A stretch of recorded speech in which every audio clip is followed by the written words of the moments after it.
हित ना हो, क्योंकि इसका नाम साहित्य है जिसमें हित का भाव हो। हित किसका? समाज का, जन का।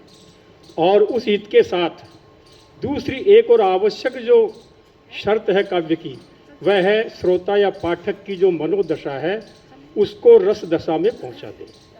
अगर केवल, जैसे नवगीत का उदय क्यों हुआ, जब कविता केवल शिकायत पुस्तिका या शिकायत पेटी बन करके रह गई थी, एक यांत्रिकता, एक जड़वाद, एक असंतोष कविता की एक यात्रा में आ गया था, तब एक स्निग्धता ने, एक संवेदना ने जो जन्म लिया, वही नवगीत है। नवगीत को जो मौका दिया वो कविता के उस यांत्रिक और नीरस मनोभूमि ने मौका दिया।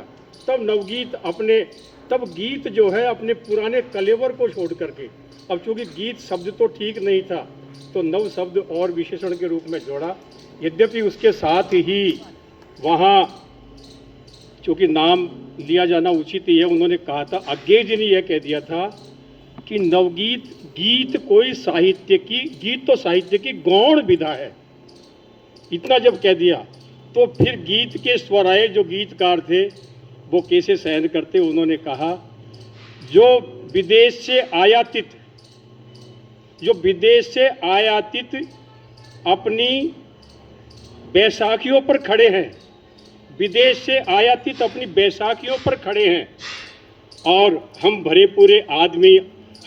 पूरे आदमी हैं, उनको कहते हैं लंगड़े हैं, यानी हम हमारी भारतीयता पर है।